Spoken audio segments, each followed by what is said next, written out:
Hello and welcome to Feedback. We're at episode 19 today, and we're really excited to be talking with two fantastic people, the musician Pete Swanson and Lawrence Kumpf, who's the artistic director and executive director of Blank Forms, which is an organization dedicated to supporting emerging and underrepresented artists working in a range of time-based and interdisciplinary art practices.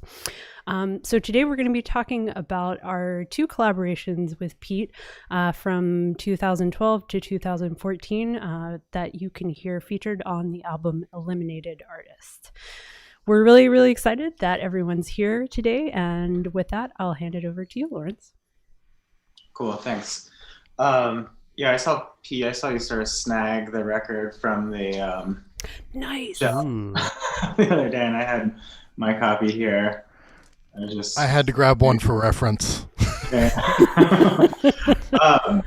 So there's two pieces on there. I believe the first one is from the residency that we did with Yarn Wire back in 2012 when they were artists in residence at Issue Project Room, where I was serving as the artistic director at the time. And this is sort of, I think it's Yarn Wire's first collaboration with a non-composer composer. More, Pete, your background is in sort of experimental improvisation, noise, electronic music, starting with the Yellow Swans, who disbanded in 2008. And around this time, you had been releasing a series of solo albums, which are like pretty distinctly different from one another. Sort of experimenting with different genres and sort of changing your style from album to album. And I think this is also like a pretty big like divergence for you as well. So I thought we could talk a little bit about the process, how you started to work with the group, and just how you sort of came to sort of like construct this sort of like composition. Sure. So a little bit of background, when I started working with experimental music in like 2001, was in this band Yellow Swans. We played a whole bunch, we toured a whole bunch, we released a ton of music, probably 80 something releases. And we collaborated a whole bunch, and I had played a lot with improvisers. Lawrence, you'd asked me previously if I had done any composition work, and within the duo that I was working in, we would write songs and we would tour on these songs that were sort of like loose forms that we would improvise within, but ultimately we weren't really composing with other musicians in mind. It was kind of just like the compositions were contained within the duo. But yeah, did all that. 2008 rolls around, band breaks up. And I do start working a bit on solo work, but I also start going to college finally at the age of 30. And I think I'm not sure if it was 2010 maybe. I get a call from Ian, who I know from his previous work in Z's. So Z's and Yellow Swans were sort of in the same like experimental music scene that was loosely associated with like the punk DIY history of touring. And I knew that Ian was, kind of very... He had a background in composition and was obviously an excellent drummer. And he reached out to me, and initially there was this concern that, maybe it wouldn't be able to happen because I wasn't based in New York, but the only school I got into was Columbia. So I had to move across the country in 2011 with this idea that I was already going to be working with Yarn Wire, but I had to kind of like get a read on when I could theoretically squeeze it into my school schedule, because the program that I did was an accelerated post-bac RN program. So I was like squeezing 2 years worth of school into 1 year with a whole bunch of like clinical rotations and things like that. So I was like, assisting in surgery and like helping deliver babies and things like that. I had worked in mental health before that. My intent was to continue working in mental health, but I had to have a general like medical background, which was a little strange for me, but it was fun. It was very intense. And then over my spring break was when we were actually able to get together and work on the music. While I was still in Portland, I worked on a couple solo records the winter break, in between semesters before I moved to New York. And I had been working a lot with these sort of like out of sync loops, just working with fragments of music looped and like playing with them being in sync and out of sync at different times. And I thought that would be a really fun thing to play with for our composition. I also, with Yellow Swans and with my solo work, I kind of always have this like system that doesn't really change very much of like live sampling and live processing. So I really wanted to work with those sorts of ideas with these acoustic instruments, which I hadn't really been able to like hone in previously and do well, because when you're on tour and you're playing shows every night, you don't necessarily get to have the 6-hour rehearsal that we had or whatever it was to actually get things sounding correctly, to not have everything feeding back and just have it be a complete mess. So it was great to actually experiment with that. So initially, since I don't really know how to write music, I sent the ensemble a bunch of clips of little bits of synthesizer pieces that they sort of interpreted, and we cobbled together during instrumental rehearsals that we did for about a week leading up to the show, where we basically did a rough arrangement of the composition pretty collaboratively. And I actually did some recordings of their instruments and their pieces that I ended up interspersing into the piece when we performed it live. So there was this sort of interesting process, both of the loops, sort of like going in and out of sync, but then there was this introduction of sounds that were similar that maybe essentially it got to a point where it wasn't really clear what was necessarily happening live, what was processing of live sounds, and what was pre-recorded sounds, which I thought was a pretty interesting thing to have baked into the arc of the piece. So ultimately it had this really it had this movement and density that I think was pretty compelling. So as a compositional process, or as a sort of a way to sort of generate the composition, you're sort of sending them sort of like samples of like your improvisations, and then they're sort of expected to, like respond to that, and then you're recording and generating stuff from that, and then sort of piecing things together into this larger arc. Yeah, so we started with just like little, not even 30-second segments that were interpreted, and then we'd sort of weave it into a narrative. So I think ultimately we only used probably 5 or 6 different samples total, and they're all very short, but ultimately it turned into a 20-minute piece. Yeah. I mean, I think, one of the things that I sort of find compelling about this piece, and also like the title of the composition sort of like frames it for me a little bit, like Eliminated Artist. When I think of that, I think about, like composition versus like live performance in your case, and this idea that, the composer is sort of like removed and the performer performs his work.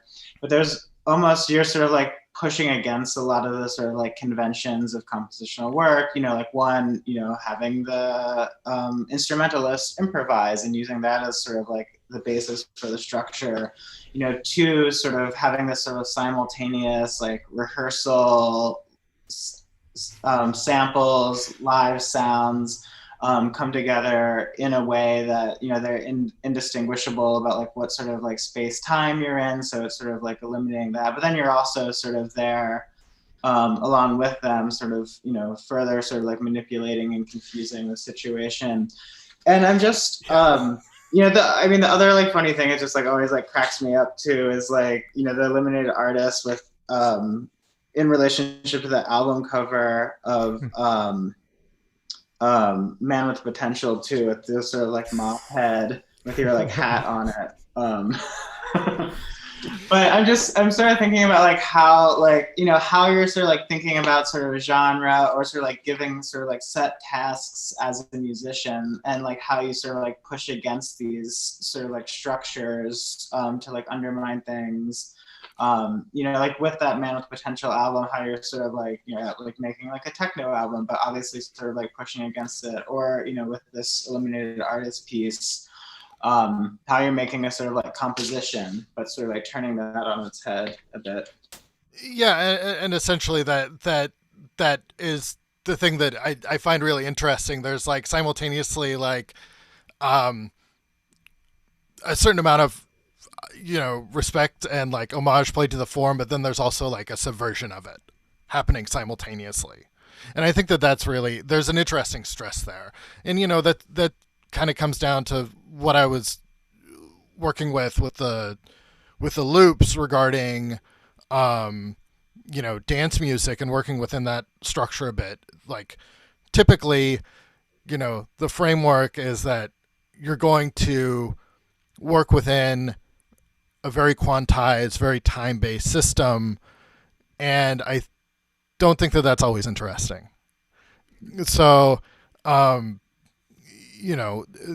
thing about stepping into this role as a composer and working with instrumentalists, the question is then how do you play with those roles in a way that's compelling? And in this case, it's sort of what it came down to was this sort of process of like giving the space to the sounds initially, and then having this arc where at some point it's not clear what's happening live, who's doing what. It becomes totally like the sounds sort of become removed from the musicians.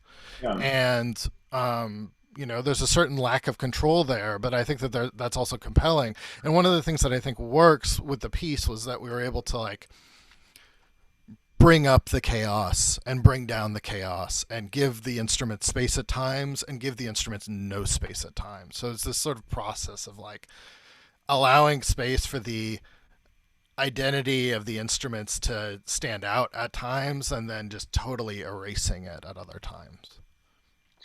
I think that's sort of, interesting too, in thinking about like the music you're making with like Yellow Swans as well, just because, you're like sort of setting up these elaborate systems and like processing, and there must be this sort of like point where like you don't really like know what's going to happen or like you don't know where like something is like coming from, and some, so like this sort of like third thing like comes up, Right. Well, in that band, one of the big elements of our process was that we were plugged into each other. So, depending on how things are routed, one artist makes one choice and it's perpetuated in both of our setups while the piece is, continuing. And sometimes that's a great mistake, and sometimes it's awful.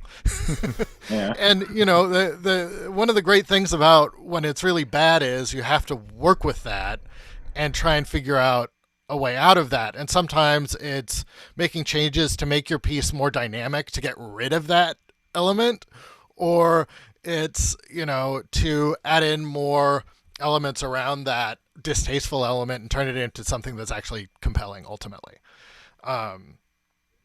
So yeah, I think that this whole like sort of routing process, this looping and like diffusion, um, which is something that I was definitely interested in coming into to issue with, the like I think issue IPR was the first place that I played where there was a multi-channel sound system that I could theoretically work with. And Mhm. this instance was one where I actually, you know, typically when I'd played IPR, I was on tour, so I Mhm. couldn't have, the possibility of doing a 16 channel diffusion or whatever. But in this case, I think we were able to perform with quad setup, and I was able to do live processing in multiple discrete channels, which was pretty exciting. Yeah, I can't remember if you did you ever perform on that sort of funny multi-channel system that was so like iconic. I think you did, right? Yeah, a few Yeah. times, but it was always just like all we can do is give you a stereo line because, Yeah, yeah, sure. we're literally in the middle of, a 30 or 40 show run. Yeah. Um, so, I was never able to like actually come into the space and have a million outputs and things like that, and that was something I was really interested in. For a while in Portland before I left, I was putting on these 6 channel surround sound basement shows. Mm, nice. Yeah, so I like working in that sort of you know uh, in that sort of I like working with diffusion that's kind of more traditionally like musique concrète Yeah. world, but it was nice to take advantage of that for the Yarnwire performance.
Yeah. Well, let's talk about the other piece on the album too. So this one was again recorded at Issue Project Room in 2014, right? Yes. And it's your second collaboration with Yarn Wire, and again you're sort of like working on sort of synthesizer tracks that you made in Rotterdam at the Worm Studio the year prior, and sort of, I mean, maybe just sort of like again like explain that sort of like process and how it sort of evolved out of your previous collaboration with them. Right. So, well, actually, in this case, I did a residency at Worm.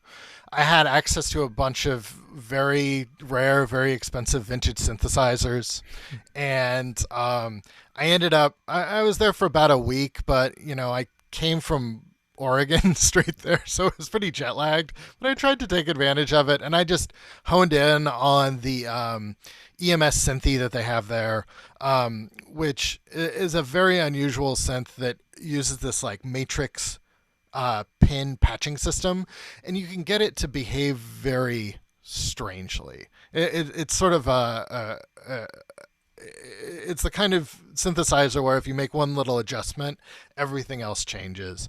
And I really had a good time playing with it. And I came away with all these recordings, and I messed around with them for a while, and I was just like, they're just not complete. Yeah. They're just not finished. But I found them really compelling. So I wrote Yarn Wire, and I was like, hey, is there any way we can do something with this? And they were like, well, we're not sure. Got back to me maybe a month later, and somebody from your program had to cancel, and it ended up working out. We only had one day to work on it this time, and we just got into issue, and we were like rearranging the synthesizer parts.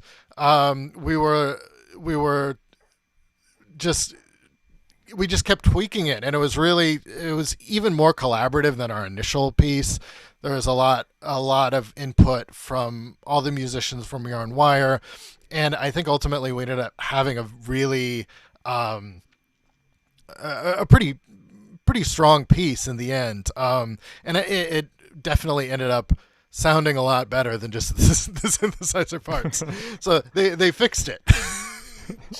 And I mean, what are some of the conversations that you're having with the individual instrumentalists, like during this process? Like, I mean, are you sort of like playing stuff and they're sort of playing something in response to it, and you're sort of like speaking to them about, like what you're hearing and like how it can be adjusted or how it can like work together? Like, what is that process like? It was great. It was like we were all sort of just like critiquing the piece as it was happening. And I remember there was a point where Ning was just like, this is not working. This piece is boring. This part is boring. Like, how do we make this better? And we all sort of like, had a brainstorm moment, and like people offered different ideas, and ultimately ended up being, I think it was one of the only synthesizer parts that repeated. Mm-hmm. And we had it like the first iteration was kind of was a bit more boring.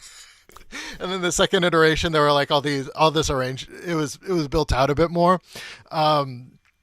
So, there was a lot of like, how do we build more tension into this? How do we make this a stronger narrative piece, rather than just like playing around the synthesizer parts, Yeah. Because I mean, how do you? I was gonna say, like, how do you sort of like think about this sort of longer like arc? Like, how do you sort of conceive that in these pieces? I mean, for like all of my work, it's sort of like dealing with like degrees of density, and volume. And with this piece, unlike the first piece, it wasn't so much about diffusion. It was all I did was playback, and they provided all of the dynamics, basically. All the live instrumentation sort of allowed for the arc of the piece to play out. Yeah, because I mean, this piece you enter into, like, it's very sort of like dense and like heavy, and the Eliminated Artist piece is like, there's just sort of like slow moving, like there's almost like it reminds me of, electronic ambient music. There are these sort of like, tonal elements and sort of like minimalism in there, but it's sort of like, there's something about the ambience so it sort of like, drags you through the sort of like soundscape in it, and as it's sort of like narrative thrust in a way. Whereas Corrections just sort of drops you in the middle of it, and it's go. Was that because of the synth you were using? Was that like it was like a more focused sound world, or just what you ended up kind of? It was just really what I tapped into with the synthesizer. There was a possibility. There's potential for that synthesizer to be a bit less intense, but I felt like the most compelling things was when it was sort of the term for it's escaping me. Yeah.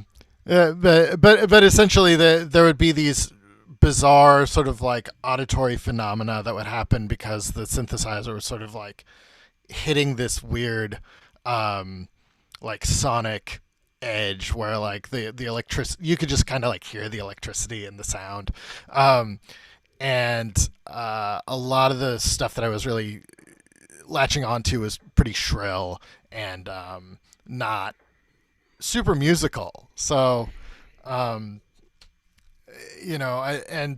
think with that piece, I wanted to provide a little bit of counter to the initial piece. So it was nice to just sort of dive in, go.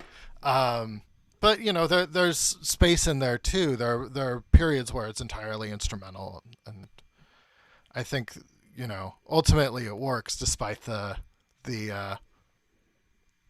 steep drop off leading into the piece. Maybe I can like toss this question to the ensemble just to sort of like clarify.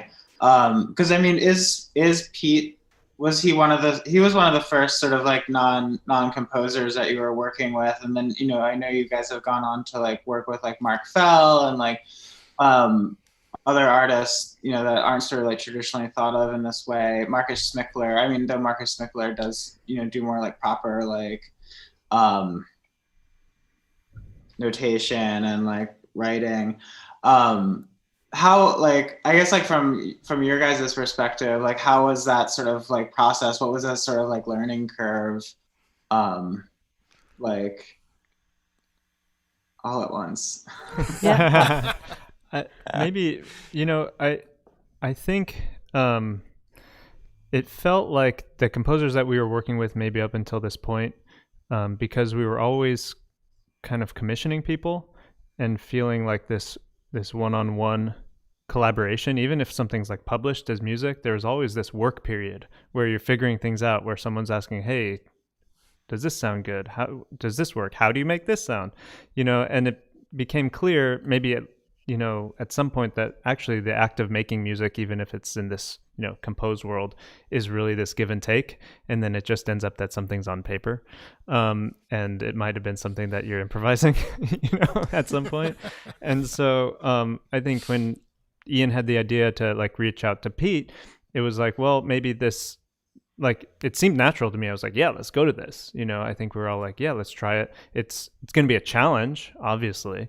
And, I think had we not had the time to work so closely together and, and had people like yourself, Lawrence, who were like curious about this project and how it might evolve, because it could have been terrible.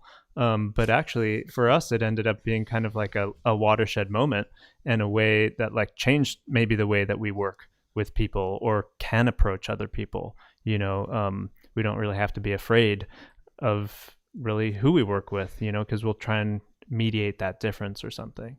And the two working processes ended up actually being really different too, and really informative. So I mean, it seems like a real hard split maybe, but it feels really natural, especially given what's happened later, and without experiences like these, that residencies that you do and everything like that, we'd probably, I don't know. Yeah. And I think there's something about that time, those 2 years between the first project, Eliminated Artist, and Corrections, that even though that, like you said, Pete, we had way less time the second time, but just like the percolation of like how it was to work in that way. And also you're such an easy person to work with. Like you're a great, open, curious musician. And that's also a huge part, I think, is that maybe doesn't often get talked about in these conversations, is that I think we had good rapport just individually as people, not just as musicians. And I think that made the whole process a lot smoother so that we could come in at a really short amount of time and come out with something that in some ways maybe was even more satisfying in some ways. Yeah. I mean, is that why you reached out originally, Ian? Like, what were your thoughts? Or how did that? I guess I don't know exactly what the initial thoughts were. I mean, I think it was just like really liking a lot of Yellow Swan's work initially. And I think I didn't really know the process. Like I wasn't sure how that music was made. Maybe suspected it was similar to how we ended up collaborating. But yeah, it was just like this is. I think it's been like Yarn Wire's approach for a while. Like this is there's something we like or one of us likes, and it's like how could we maybe work in that vein as well. So And it's never like a genre thing. It's just a like, I love this music. This speaks to me. This is our practice. Is there some common thing? And it could like I said, it could be bad. The results are never certain, but the process is always fun. And maybe that guarantees some kind of positive outcome. Yeah. And I know, Pete, you've been sort of shifting gears into more music production with the Freedom to Spend label, and also working on the Yellow Swans archive now and getting a lot of that material out there. Yeah. Bandcamp. But Wow. yeah, I mean, have you been sort of like making your own work still? And I know no. I figure you're like just sort of like cranking some stuff out there and keeping it secret. No, really. Like I moved here at the end of 2014, and I played a couple shows 2014 and 2015. I think my last show was I did a duo show with Tom Carter 3 or 4 years ago, and that was the last show I played, and I haven't really been playing music, but I do have my archival label that has been extremely busy behind the scenes during the whole pandemic. We were thinking maybe we would try and release 8 albums, which for us is ridiculous, next year. But I think we're gonna. It's looking more like it's going to be a pretty moderate 4 or 5 records. But like a second wave package for your quarantine. And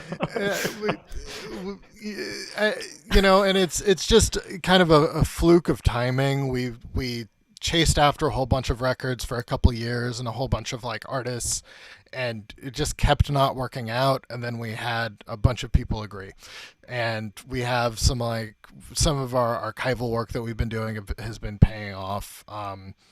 So that's been a great thing to focus on. And then Yellow Swans, and then our old CDR label Jerk, we've been slowly putting up on Bandcamp, which ultimately is going to be I don't really know how many releases it's going to be ultimately, because I think we're going to combine a bunch of the one-off Yellow Swans releases into a couple of things, but it could be 150, 200 releases. Yeah, and this is sort of like all like documents from like early aughts, sort of like Portland scene, like God, Skaters, Shoe, Grouper, Lauren Chassis. Yep.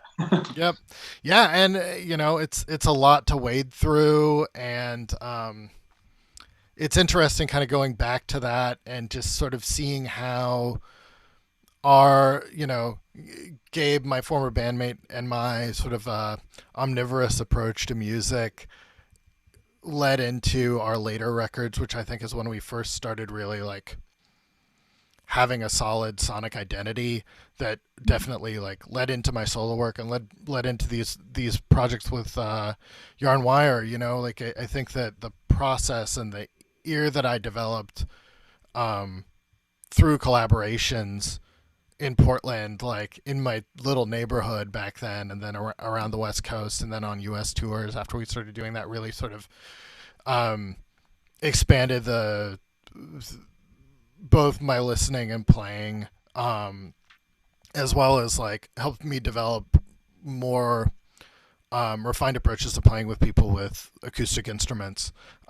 Particularly, we did this really wild tour in the UK in 2006 or 7 that was a large touring ensemble. It was a 10-piece group that was Yellow Swans and Metalux, Spencer John Weiss, Paul Hessian, John Edwards, Evan Parker, and Lee Stocco. Whoa. And and we would all get on stage and we'd do 2 sets. There was a lot of that, like, okay, like, how do I bring all these instrumentalists into like my weird processing system, And it didn't always work.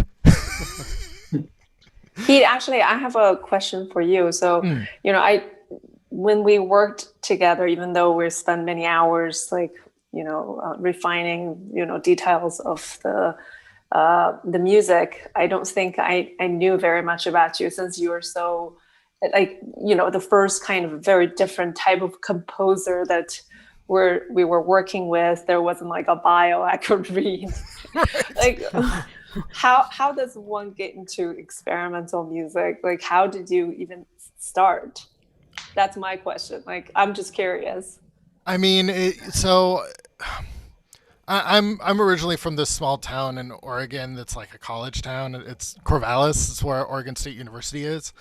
And I was kind of always drawn to weird culture. Like growing up in the 90s, you had like Twin Peaks and like earlier on you had like Pee-wee's Playhouse and stuff like that, right? Like, but even like at a pretty young age, I don't know if you know this band Smegma. They're part of the LA Free Music Society. Yeah. But they were moved to Portland in '78, and one of the members of Smegma had this TV show on a local network that I got in my hometown, and he had this show that he programmed called Bohemia After Dark that would have like live footage of the Butthole Surfers and like music videos from like underground indie bands and like video art, interviews with like John Waters, and that was sort of like this, just like getting my foot in the door. But then I started going to shows in Portland, and there were a bunch of like all ages spaces that would have like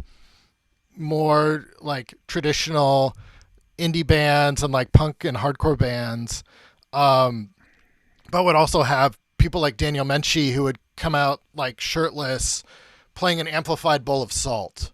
So some of those performances were really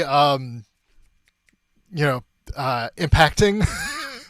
Seeing Noggin was definitely a big experience. Seeing Smegma, getting to see Smegma and getting to know those musicians.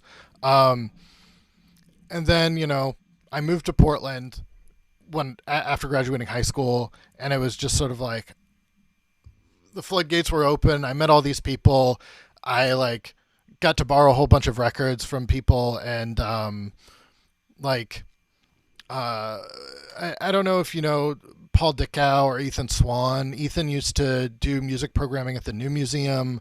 Paul Dickow produces music as strategy. There were some really fast friends of mine in Portland, and they had this huge record collection, and they just let me I could walk over to their place from my house, and I could just like sit around and listen to like all sorts of stuff.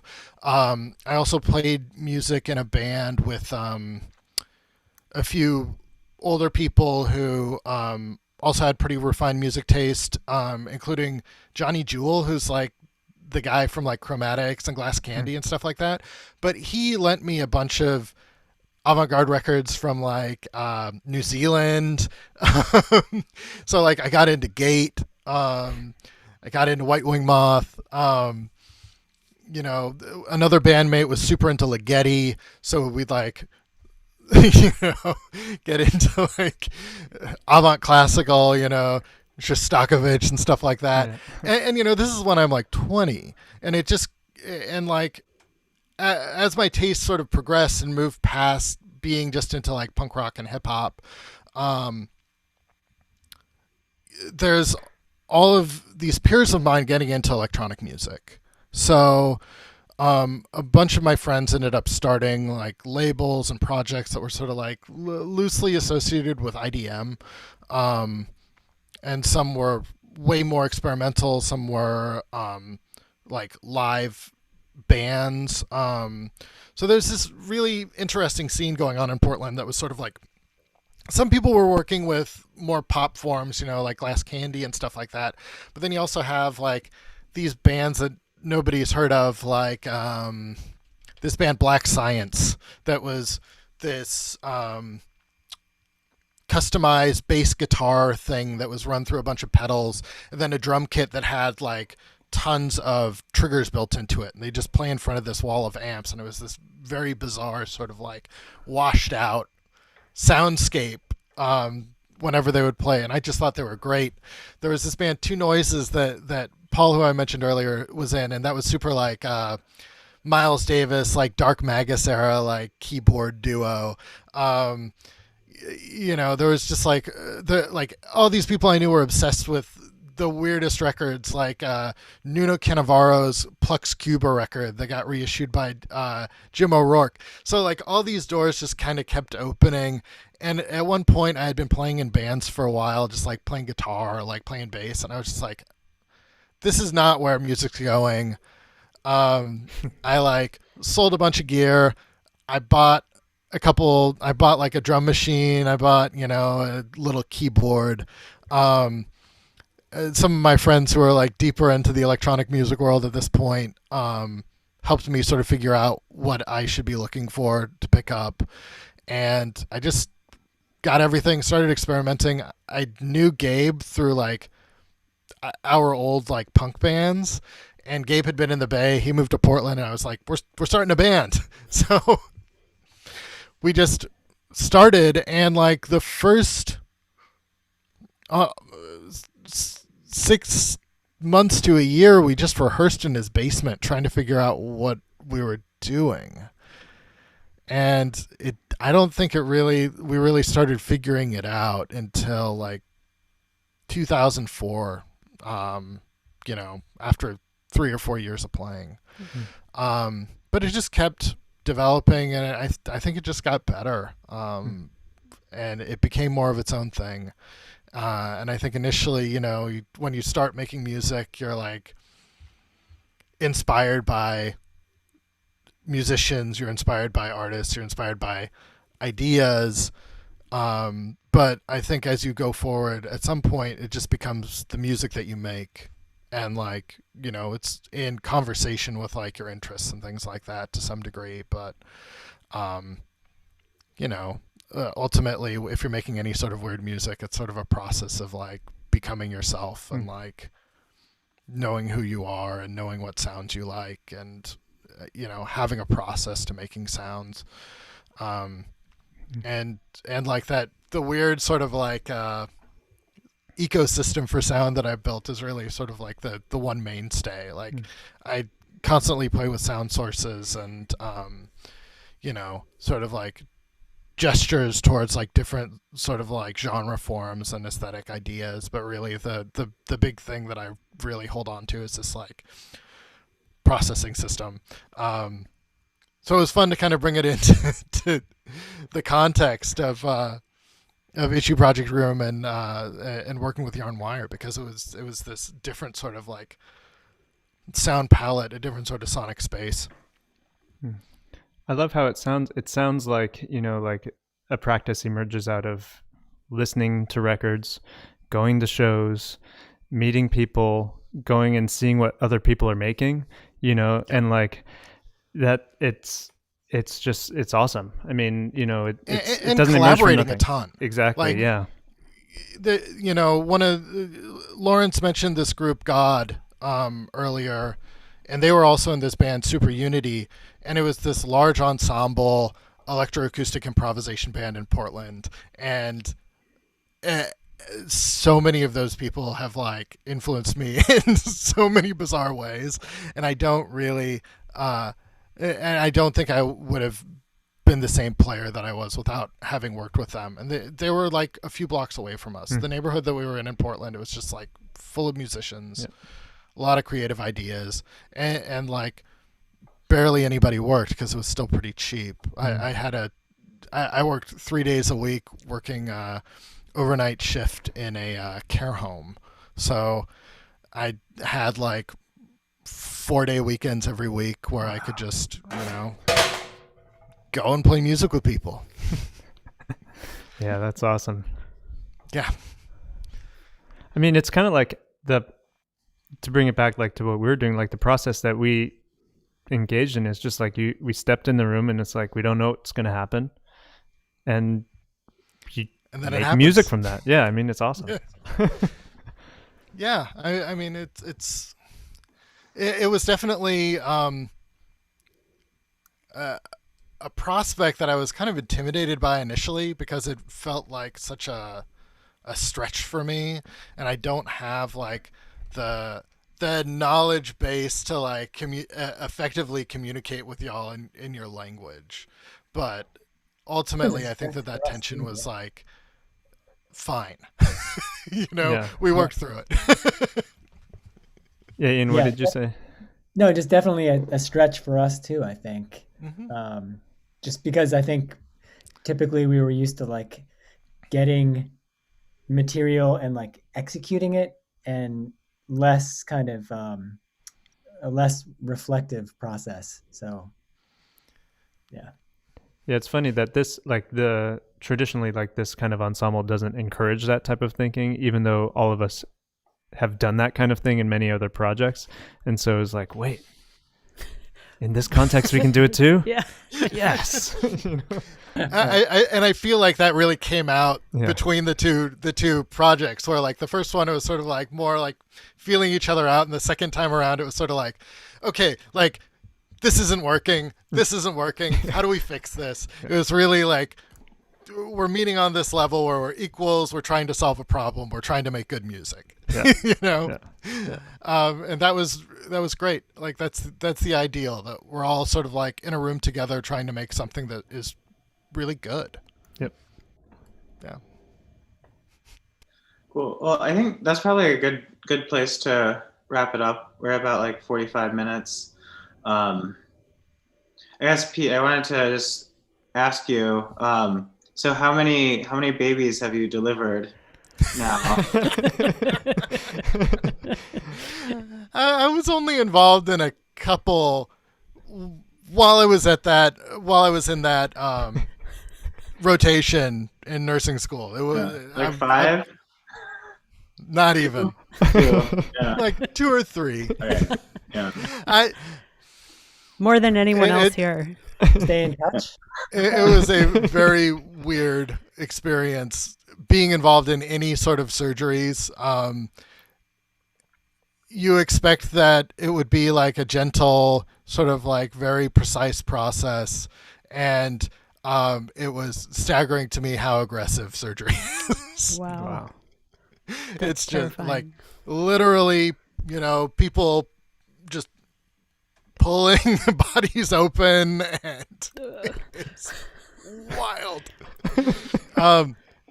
Yeah, I was not cut out for surgery. I did not want to do it after that. Yeah. Good to know. How you know? Now I just talk to my patients. When we're not having a pandemic, I sit across a desk from them. We talk about their feelings. We talk about their day-to-day lives, and if they're having trouble with that stuff, I will give them options for meds. Like a lot of what I do is prescribe medications for people with chronic mental illness. So like a lot of people with schizophrenia, bipolar disorder, chronic depression, things like that. And then lately my clinic's been expanding a bit more into like substance use prescribing. So I'm keeping busy, even though I'm not making music. Hopefully trying to do something good in the world. I really enjoy the work, and I feel fortunate that I was able to sort of stumble into working in mental health while I was also doing my music career. Like I think I started working in mental health probably around the same time that Yellow Swan started, so like 2000, 2001. Yep. And I kind of kept with it, but it really clicked when I started working with homeless people in downtown Portland, and that was really something I really enjoyed. And I feel like I'm able to like make somewhat of a positive impact in people's lives, which is nice. And it was always good coming back from tour, where like you're on tour and you're like, I'm the center of the universe, and then you get back and you're like, actually, I can like not be the center of the universe for a while and like provide some amount of care and support for others. Well, thank you. Yeah, thanks. And we're super lucky, Pete, that you allowed yourself to be, at least for a while, center of the universe. So I hope that, maybe we'll get to hear more from you at some point in the future. But even if not, we're really grateful for all the work that we got to do with you. And thanks to you, and thanks to Lawrence for joining us today. So our next episode of Feedback is coming on Thursday, October 29th, when we'll be chatting with Alvin Lucier and Carrie O'Brien. Please subscribe to our page so that you don't miss an episode of Feedback. And also, please take a moment to check out our page at patreon.com. If you go there, you'll see lots of information about how you can support this project. And it's not just a regular donation, it's a subscription. And with your subscription, you get access to tons of cool benefits that relate both to the show and to the work we've done as Yarn Wire. You can even pick up the coveted Yarn Wire tote bag. So check it out, support this project. And as always, thanks so much for watching. Bye. Cool.